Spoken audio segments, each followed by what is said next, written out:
We're ready. Here we go. Here we go. Good morning and welcome back. This is the Edge session called UI UX, Customer-Driven Tech for Real Estate. So we've heard different terminology on this. UI, user interface, if you're a tech person. UX, user experience, if you're not so much a tech person, but we know that there's a lot of attention paid on how people interact with the built environment and how people interact with buildings. Sorry about that, AV guys. Anyway, I'm pleased to be leading the discussion, and we have some great folks here to really talk about the conversation. Eric Graham, founder and CEO of CrowdComfort, Erica Chapman, VP of Global Real Estate and Workplace for Akamai, and also Hans Neubert from Gensler. He's the Global Creative Lead Digital Experiences. Can we bring the gain down a little on that? Thank you. So anyway, we'll have, again, we're going to have plenty of opportunity for questions. I have some questions, and we're going to listen from the experts. But Hans, I think you have an interesting perspective because you're new to Gensler. You're not a real estate guy. Not an architect. Tell everybody a little bit of your background, but your task is to understand what the future looks like for how people interact with buildings.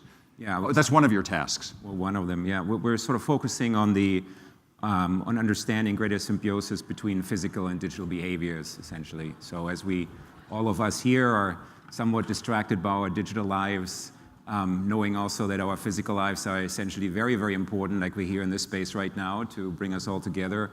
My team, and in general my role, is to figure out really what does it mean for the design process at Gensler, looking at the entire user journey, customer journey, people journey, not only throughout, let's say, the work time from 9 to 5 or 9 to 10, as we like to say, but also really like how the rest of their lives, personal and otherwise, influence their emotions, their behaviors. It's really the human factor of design, bringing it to the design. Wow. So not just during work.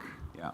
Well, so you asked me what my background was. I come from a company called Frog Design and Huge. Both of those companies were very much focused on physical and digital design.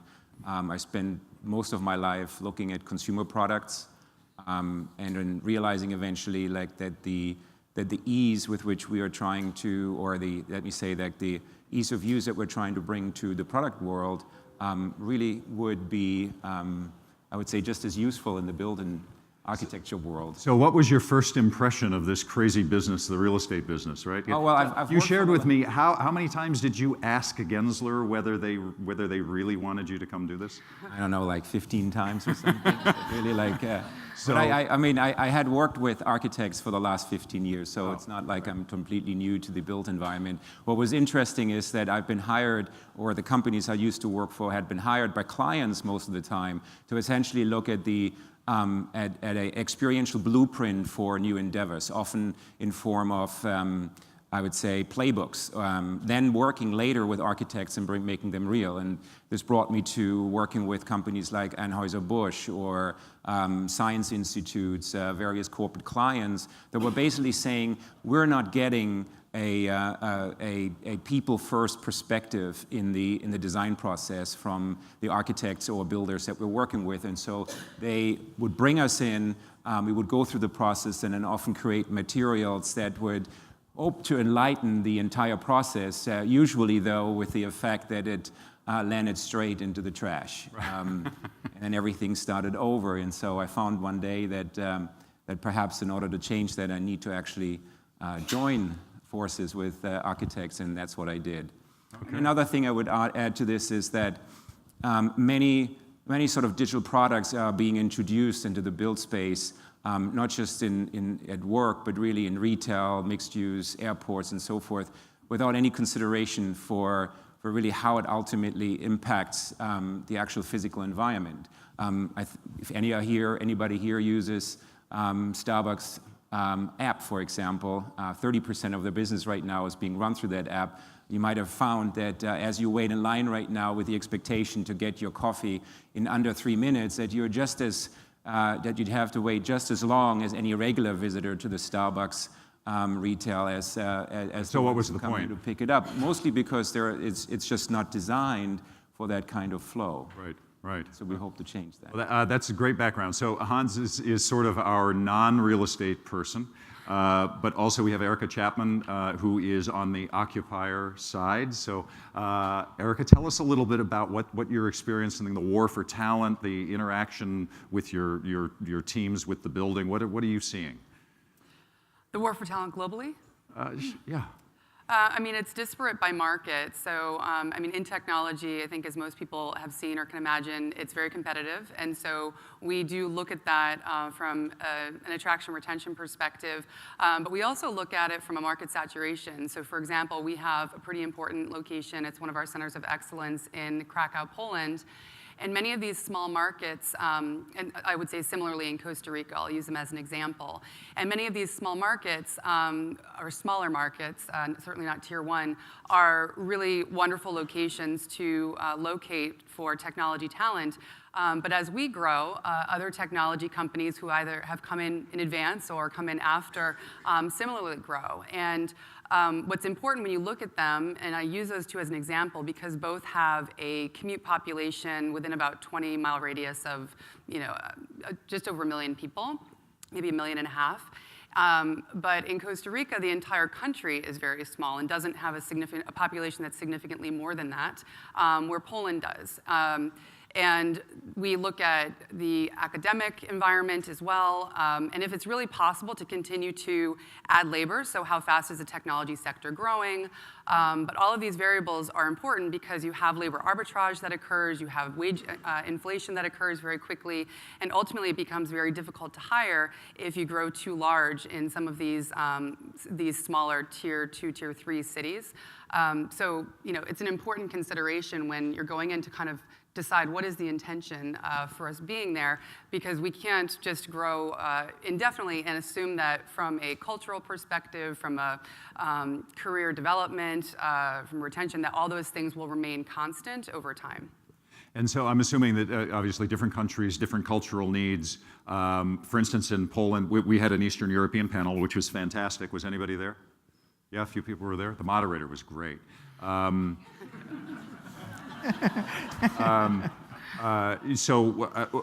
Is that workforce looking for the same kind of concierge services and co-working and all of the same bells and whistles that we're seeing here, or is it different? Yeah, that's a great question. I'll sort of respond with two things. One is it's very different. So what we see in Bangalore is extraordinary from a service delivery perspective as compared to many of our other locations. But one of the things that's important at Akamai, we have this phrase, One Akamai, and it links to what we call APEX, which is the Akamai People Experience. And we want people to have a unified experience globally and feeling like they're part of Akamai, but we also want there to be some autonomy within the region. So we welcome disparate levels of concierge or lack, not always concierge service in different markets. But what's been interesting with the global headquarters, for those of you who know what's being built over in Kendall Square on Broadway, is that project the business case was developed at the beginning of 2015. We were 5 years out from occupancy at that point in time. And so I'm sure many of you have stood in similar shoes where you have to anticipate what people are going to want, how they're going to behave, how you want to have a service delivery model that's going to be very future focused, that's not really current at the time. But in addition to that, and using Bangalore as an example, we have a similarly sized project from a headcount perspective at least, that's happening much sooner. And we don't want to be so focused, I think, so future focused on what's an important and big project here, that we do something that's sort of stock or present without also being contemplative in the moment about what are we doing for headquarters that we should layer into Bangalore now. So we're having to actually speed up or expedite some of the ways we're thinking about things to ensure that there is parity in our offering. Right.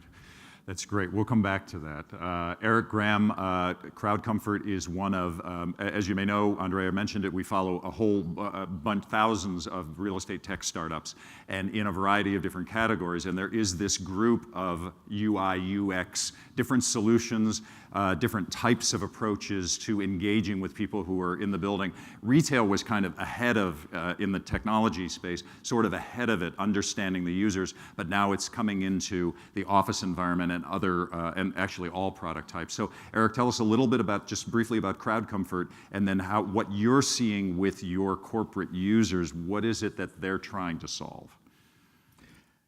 Thank you, Steve. So Crowd Comfort is a human sensor technology company. What that means is we crowdsource building occupant data and we geolocate that inside of buildings, and then we route the information to the right people that can solve those challenges or issues or needs in an instantaneous manner. Kind of like the way we use Uber and Waze and other apps in our daily lives, trying to bring that one-two-click experience of on-demand services into the workplace. The challenges that our customers are seeing, and Erica talked just about a few of them, but they range across a broad section of topics. So when you talk about user experience, it touches on so many different things. Where they can book rooms and how they can order things that they need and am I hot? Am I cold? Security, getting in and out of the building, probably the whole thing. Exactly. Yes. Yeah. So I'll open this to all of you. The early evolution is point solutions. So we solve getting through the door, we solve getting the meeting room, and there are a bunch of different examples of that. What's been your experience? Have you deployed some non-homegrown solutions at all? I'm not yet really deployed, but I would say we're starting to look at them similar to or experimented. with what Eric was saying. It's helpful to cluster things into, what does the individual want that will help them sort of with the grind, like the daily life outside of work, and then what is useful from a team perspective. That if we're doing things for a particular group of people, what is a service delivery that they could expect to make catering easier to, something that's more concierge for the group, or service delivery at a group level, and then there are the things you can cluster like.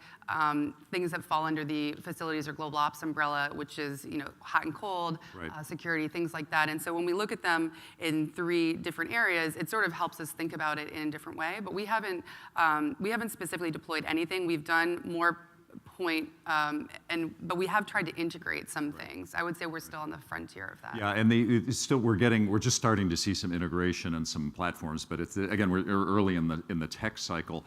Crowd Comfort users. Modo users, Equium users, HQO users, Team, HQO, thank you. Thanks for joining us. Team, Robin. Okay. All right, you guys need to get on board here. No. This is 3 hands that went up here. So those are all just examples of really terrific solutions that come at it from a different direction. And I'm always interested to hear from the audience how, where are we in the adoption process? So we're still, as you can see, we're still pretty early. Now, I would say that some of these are going to be kind of white box. So some of these won't need to yet interface with the built environment, but what your perspective might be different. Do you want them to talk to sensors and existing systems? And right now they sort of exist on their own. What do you think? Well, a lot of the work that we do is ultimately starting with the customer, if you want, so the employee. And at the end of the day, when you come from that angle, most employees don't really care how it works. They just want it to work. And there's a lot of solutions that are packed into buildings right now. Meanwhile, when you walk into a conference room and you try to share your presentation on your screen, and that takes 20 minutes to figure out. Yeah. Even at MIT. It causes most of the issues because they're the interruption in flow, the extra 10 minutes here, the extra 20 minutes there. And so the short answer is yes, of course. Mm-hmm. We're also trying to figure out what are really the essentials. The opportunity for concierge services, for example, come out in almost every project. But what does it really mean for both cultural, generational, what kind of needs do people have? Right now, often projects start with a given list of or pull down from various tech companies. And we're trying to turn that around and basically come to tech companies, go to developers, go to organizations with an idea of what we actually need, and then develop new ideas or new products with them together and services. So get in early, because many of these solutions are given an existing situation. Yeah. It's a little different when you can do ground up. Well, there usually is about 80% of it is not needed. The 20% where you actually want it to work. Is, Interesting. What we're trying to Startup focus founders on. in the room, 80% of it is not needed, but 20. Well, But it's good to know. No, this is good to know. By the way, there's another group. Who's done a Refinity trial? Refinity, a Beco trial. Just merged with Convene. Yep. And there are a couple of other ones. So this is a different group. These are the ones that kind of track us and optimize us in the space. Although, are you doing that internally? So we are doing it internally. We did do a Refinity trial, and the topic that often comes up is privacy as it relates to the Wi-Fi piece. Perfect. So we, remarkably, companies are already set up to do this. I was having a conversation with my team earlier, and I was saying how airports are sort of lucky because they don't really need you to, they do if you're going to engage with Wi-Fi, but everybody, for the most part, engages with Wi-Fi, and so they have a wealth of information that they could leverage. We have, and I have some team members here who've been integral in built a business intelligence tool that I think we would like to integrate more FM data. It's much more, well, I was going to say real estate focused, but it's not. In fact, we've integrated sort of as much data as we can to do things that aren't entirely dissimilar from what we saw in the science fair earlier. But things like finance data, we like looking at revenues, we like looking at attrition, employee engagement scores, but then of course it has classic real estate data as well, like the square footage, the composition, and so it helps us to understand what's there. We did have some special dispensation recently that allowed us to look at the individual as opposed to things agnostically or Really? anonymously, and that has been very Lawyers were eye-opening. okay with that? The lawyers and the leadership team. So, Okay. Yeah, and it really helped us garner a very, I wouldn't say a very different perspective, but much more realistic, because these things are challenged oftentimes. And so we can look at, what is Erica Chapman actually doing? And they were asking for it, which is why we were able to put together some detailed analysis about what was actually going on. Do your employees waive their right To privacy. to be when they're within the four walls? Do they waive their right to be anonymous moving around an Akamai building when they're on the job? So, to be honest with you, I don't know in the U.S., although the laws in the U.S. are fairly open. Yeah. We do not cross any privacy Right. barriers in Right. Europe for the most part, Germany, France, the usual. I know it's different there. Yeah. Eric, what's your experience? Your customers say, well, I don't like this because we too big brotherish.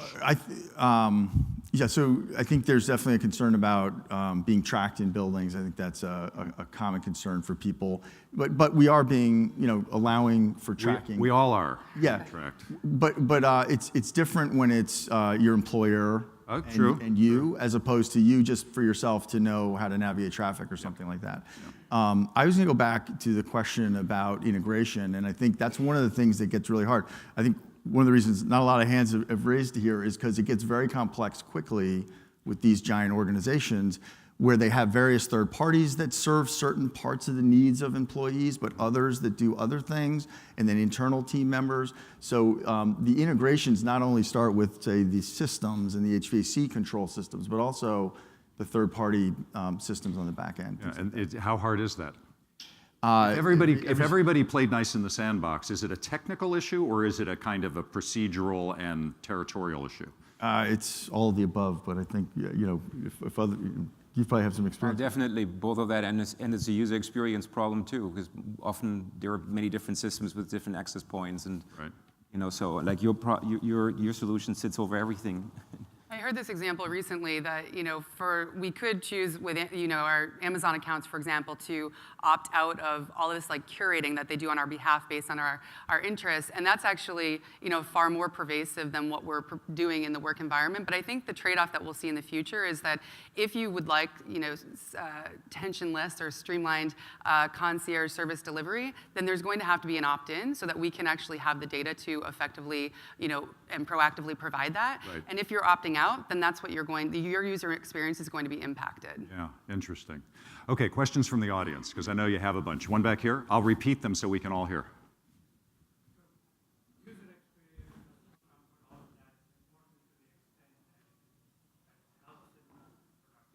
Yeah.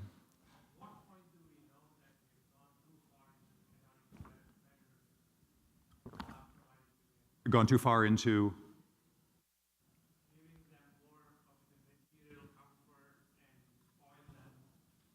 And spoil them. Oh, interesting perspective. So, but there are two things there. The first, so we'll talk about the spoiling in a moment. But the first part of your question was productivity. Do we know yet whether it adds to productivity? Have we made the connection? Does all this money and time, does it pay off? Does it retain employees? I mean, I think productivity is linked to innovation, and so you have to look at innovation metrics to see the correlation. Right. I do think to the second part of your question that I think it's really important to understand the culture of your company and adhere to that. So at Akamai, the objective, unlike some other tech companies, is not to keep people working there 24 hours such that they bring their families in for dinner and we have a grocery store, things like that on site. We intentionally don't do some of those significant amenities and services because we don't want that culture. That's not really who Akamai is.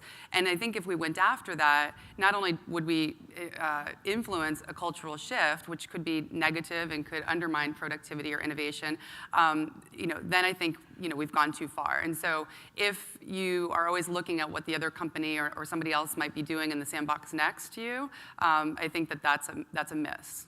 So you're saying we don't want them to get coddled and lazy, right? Yeah. By the way, on this, yes. Oh, on the productivity side, I was going to share a story. So we're at the ground level and looking at how information is communicated and managed on behalf of people. And Bob Schirley's here from the GE, well, formerly GE in Billerica, Mass. And the facility manager that we went to as our first customer site was an ex-Navy SEAL turned Six Sigma black belt guy. And he would walk the floor of the facility every day with index cards, writing down everything that he saw or wanted done. And the process he had to go through to get that information to the right person or email them, phone call, put it into a legacy software system. He was like, well, with Crowd Comfort, you can walk around. I can take a picture. You give me a red dot on the floor plan exactly where that is, and I can just assign it, and it'll be managed. And we're like, yeah, well, that's what we're doing. Being a Six Sigma guy, he wanted to measure the results. And what we found was that the existing process took 75 minutes per issue. Where is it? What is it? Per issue. So where is it? What is it? Who can they dispatch to fix it? Getting it fixed, closing the loop. When we deployed and we measured what was on our side, it was under 10 minutes. So there was this dramatic improvement just for the operational side about just managing that everyday issue. And then we found that there's all these complexities built around the existing software systems that have been designed and developed over the last 30 years that never contemplated people walking in the door with a supercomputer in their pocket. Wow. We've done, is Zoya Puri here? Zoya, are you here? Zoya's a recent alum of the program, but she did research on, it's slightly related, and I think we're starting to look more at how do we really understand the value, back to this point. She mapped the Gensler WPI, the Workplace Performance Index, against commercial leases in New York. And there was definitely a premium on commercial leases when they had a higher WPI score. Now, that might be intuitive, but it's good to have the numbers to back it up. And I think this same kind of is Zoya here? No, okay. Good way to back these things up. So I was going to say that as the answer, WPI would be a good thing to do for your organization if that's something you're interested in. Take a look at the WPI. That's available online, right, from Gensler? Yeah. Okay, another question from the audience? Another question about implementation, applications. Which apps are you using, Chris? What have you tried? Yeah?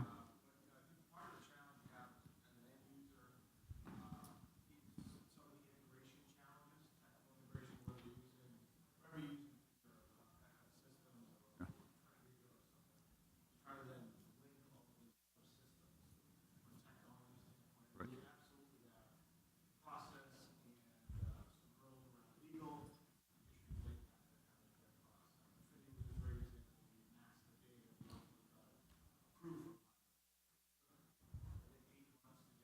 Wow. Wow.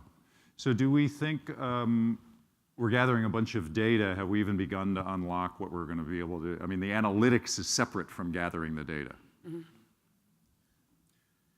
Right? Right. So where are we on that spectrum? Where are we at all good at actually using the data? Yeah, I mean, we're gathering human sensor input, so we're getting user experience data. We like to look at it as, there's the Internet of Things, which is all the mechanical systems data that you can pull in, but it often doesn't have context. So in our world, we're collecting this human data that ends up helping you inform what's actually happening, but also can be informed with the machine data that exists. Right. And from our standpoint, as more of the hands go up in the room here, the data set becomes more and more interesting about the human experience in the real estate that we occupy, especially in the workplace. So what do you think the future looks like? I remember speaking with our friend Christian Bigsby, who we all, many of us know. He was telling me painting this great picture of when you wake up in the morning, you're already interacting with your environment from the moment you're awake, and frankly, when you're asleep, but from the moment you wake to the moment you go to sleep that night. So if you had a delay at the house, it adjusts your calendar, it notifies people, it balances the parking in the building, it changes your order from a breakfast order to a lunch order. I mean, this is really a little mind-blowing. Is that really possible? Is that how our life is going to look? I think that it's possible. I think that to Chris's point, there's so many great solutions that are meant to solve a problem or a collection of problems, but they don't do what you just described. And so you need to then take many solutions and put them together. And that, to some degree, hasn't been done or been done extremely well yet. And it does require people who have built these companies to probably liaise with one another to think about how to do that. Do we want a world that looks like that, Hans? Do we want a world that looks like that? Well, I mean, one of the big factors is that I think human behavior at scale is changing now and over the next, forever, of course. But when you look at, like my oldest daughter is 14 right now, and she makes a big effort to live a more analog life because she is already pretty tired of what we built, honestly. And really, she wants to live an analog life. Well, when I asked her what do you want for Christmas, she said, she wanted to have wanted to get just a bunch of analog stuff. Basically, she doesn't want any more phones or anything. Like, she uses her phone, of course, just like everybody else, but she's not interested in connecting it to a I don't know, wireless speaker or anything like that anymore. And that sounds not terribly interesting, but I do think that there are, as we take away all the, I would say all the roadblocks in our lives, and we sort of minimize anything that has to do with, maximizing flow in our lives. We also get rid of all the things that kind of keep us a little bit occupied with mundane tasks. Sort of like, we kind of the mobile phone has taken away our need to be bored. But these small tasks. Say that again. This is tweetable. The mobile phone. No, is the taking mobile. away. Well, I'm saying like smartphones has essentially eliminated the need to be bored anywhere, right? All of you, if we're boring right now, you do something else. I would would do the same thing. The truth is, though, as we sort of like optimize our lives, as we optimize everything around us, we also take out all these mundane elements that actually, unbeknown to potentially how you live your life, actually make up for the peaks and valleys. Like to be productive, you have to have time in between. It essentially is waste of time. I talk a lot about, to my designers, well, where do we build in wasted space so that people can go and waste some time, right?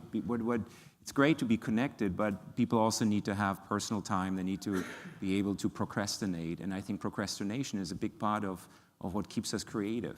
Just to add to that, I think there's going to have to be an intention to engage with more community. If you use the Starbucks example, you can order now, I can walk in and walk out without talking to anybody or acknowledging, anything. And some of these sort of mundane or, slices of boredom throughout the day are where we end up having a spontaneous conversation with somebody that could lead to something else or something different. And so a lot of that goes away the more sort of optimized we make our life from a technology. We run the risk of losing this spontaneity in life where really some brilliance gets created. Correct. Yeah, interesting. Eric? I'm thinking about a lot of things. Okay, question from the audience? Who else is a user? Trex, are you back there? Yeah. What have you been working on? Trex is head of real estate for EY.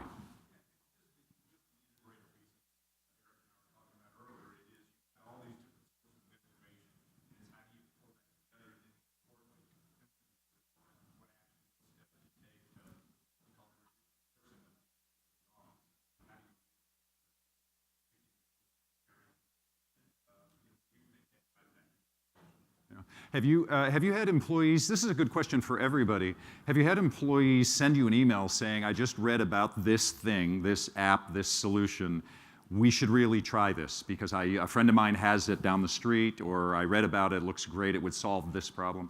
Has anybody, yeah, what'd you have, Chris? By the way, Chris is at TJX, so he's on the commercial real estate side, but also has a retail flavor too.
That's a really interesting perspective. So Hans, just on the behavioral side, we're going to have people in all levels. We're going to have the counter, the analog people. We're going to have people like me who loves apps. I want everything to be automatic. Well, and generational differences are only speeding up.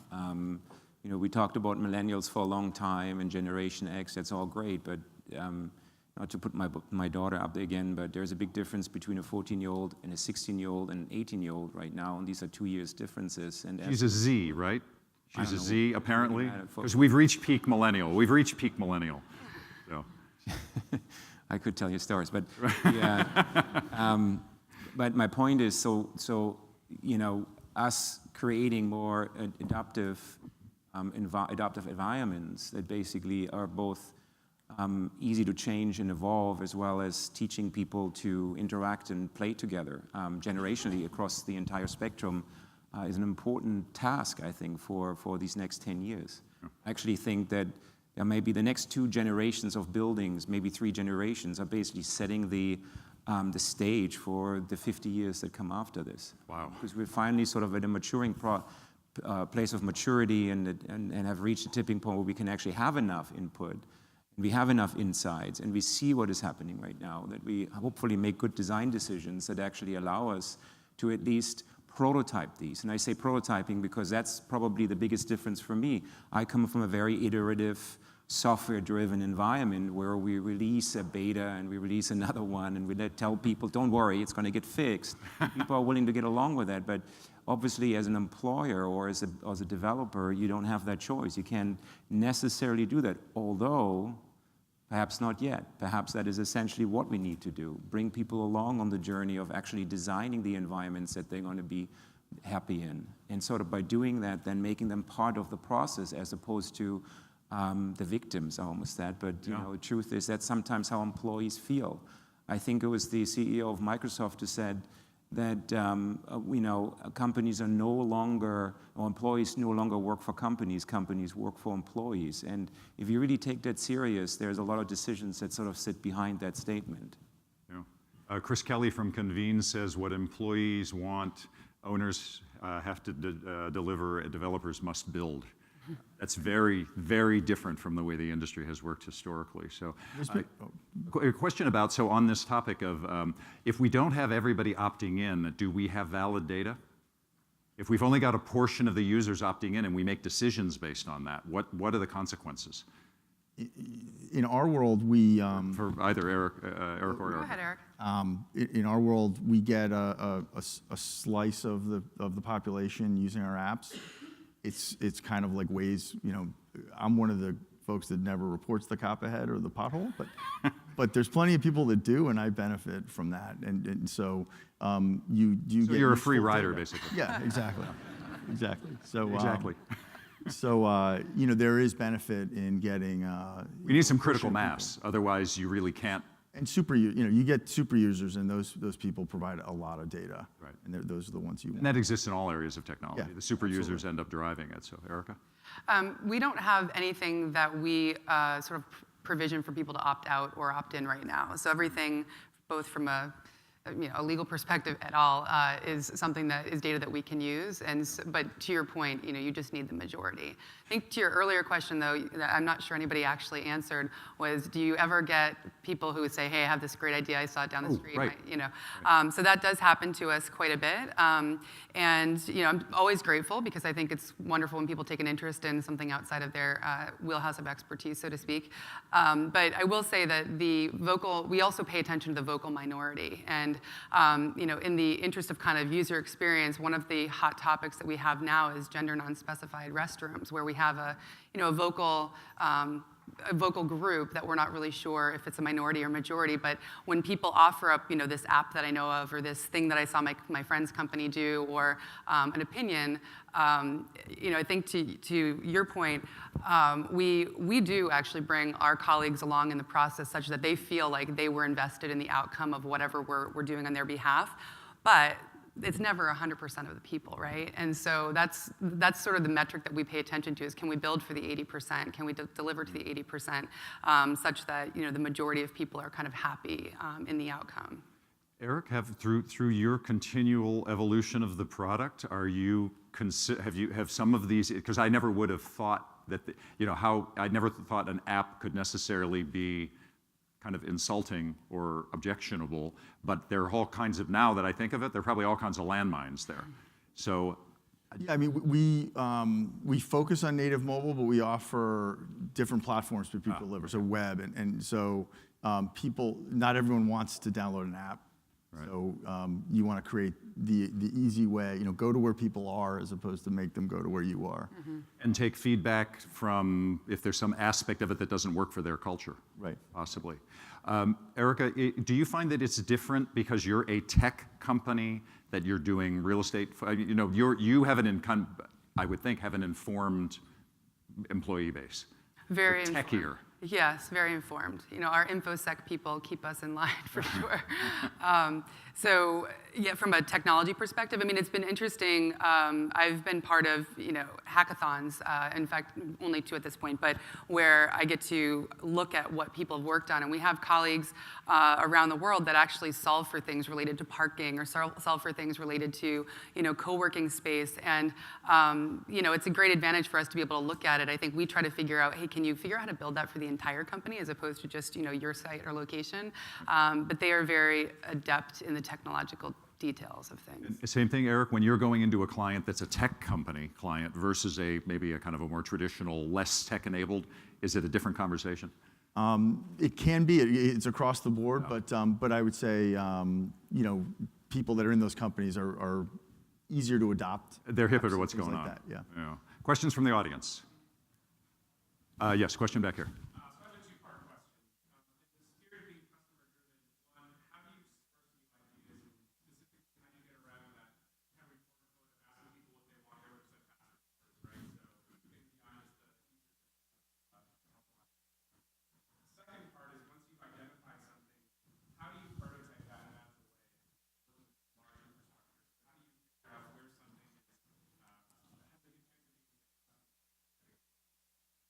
can take that. Hans is going to take this one. Okay. Well, at least I can start. We don't ask people what they want. We involve them in the process of sometimes co-designing. We are, we're using data, but also qualitative research as input. Qualitative research can come in many forms. Everything from a diary study for an employee to kind of like map a week in their life, all the way through shop-alongs, for example, for retailers. And so we have trained professionals who are researchers who basically are trained to interpret rather than just take a note. And that is also true for analytics, of course. The second thing is, so out of that usually comes a fair amount of input, sometimes thousands and thousands of data points. The process of synthesizing that is, again, a professional's job. My team spends a lot of time doing that, and then clustering them into what I would say, call sort of conceptual patterns. Out of those, usually we get the ideas and concepts that we think are relevant. There's never just one input that sort of magically, in fact, results in a new product or a new service. In fact, if it did, it probably has already been done. I think that's sort of one side. I think, what was your second question? Well, Prototyping, yeah. And then the prototyping side is what we do generally is like we'd like to prototype. I mean, it's more difficult than it's, let's say, with software or product development. But we're trying to bring some of that into our offices. So, for example, we install new technology in our conference rooms that's not yet proven, or we actually might, in fact, work with software companies to create new prototypes that we often do on their end. Also, when it comes to physical locations, we use our own offices as well. Like in our London office, for example, we created a new kind of movable conference system where all the walls are essentially pivoting around center columns. Clients were not interested up to this point, but when they see our office, they think it's pretty awesome. So I think a lot of it has to come from us in order to do it, mostly because the development community isn't yet used to this. But it's not quite as agile as it, I think, is right now, for example, in the sort of technology sector. And in the startup space, all of the startups are doing trials. They're glad to talk to you and learn more, because it's in this stage of the innovation cycle. We need to learn as much from the real world as we're sharing out. So have a bunch of startup founders here, so chat with them. Time for one last question. One last question? Okay, we're good. Oh yeah, we have one back here. Basically, kind of innovation and AI modeling has a time shelf. It's not fixed and permanent because paradigm is always changing. Right.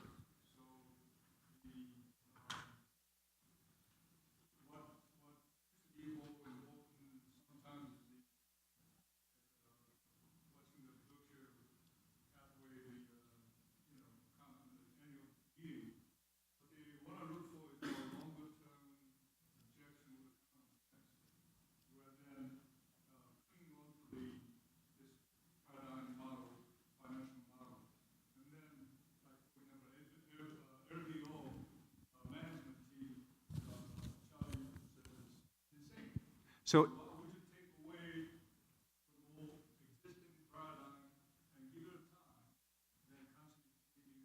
Yeah. So how do we future-proof? Do we do these quick things and just keep changing? Do we try to settle into something? I don't know if we can answer this now because we're not really into the cycle far enough. But what do you think? I mean, I think that you have to look at the most inflexible aspects of what it is that you have to work with. So from a pure bricks and mortar perspective, it's the lease that you've entered into. It's the wiring or cabling that you're putting into the space. And so if you look at the least flexible aspects and determine how to make them more flexible, or how to adapt them to actual behaviors, as opposed to, I think, the colleague over there indicated what people want. We don't ask what people want either, because I don't think people know what they want. And when you ask how they work, they know to some degree how they work, but they don't necessarily know how to communicate it in full. So I don't know that that's a great answer, but I will say, in other forums that I've been in, that I'm constantly trying to figure out how to make an inflexible asset, i.e. real estate, estate much more flexible. But I think the other part of what you were saying is, looking at how leadership decisions have been made historically also help in terms of the long view for the value and success of the company. Another thing that at least I've done in the past is basically future casting. We're looking at scenarios 10 years out, looking at extreme scenarios, saying either for neighborhoods or for an entire cultural impact, and try to understand how, when we work backwards to present day, what are some of the steps to get there? And that gives us a pretty good idea, once we mash that together, like what we need to be prepared for. Even though none of these scenarios will ever become real, or likely not real, they give us really extreme inputs that then allow us to design for them going forward. Eric, your time horizon? Well, I just think the nature of work, and Christian Bixby's question was like, why do I want to work here today? Like the nature of the office has completely changed, and it's happened almost instantaneously. The office of the future was like, small workspaces. Right. Now that is the future. We're in the future now. What's next is the question for me. It's like, where do we go? So now that we're here, what happens next? And what is the real meaning of the workplace going forward? Okay. Because you don't need paper files anymore anywhere. You can work from anywhere. So the office of the future is now. We need to know what the next office of the future is. Yes. So on that philosophical note, let's say thank you to the panelists, Hans, Erica, and Eric. Terrific conversation. Thank you. Thank you. Thank you. Thank you. That was a great conversation. So they're going to be here. We have 15 minutes to take a quick break and chat with our panelists, and then we'll be back with smart buildings and smart data, which is a kind of a follow-on conversation to this one. So thank you, everybody.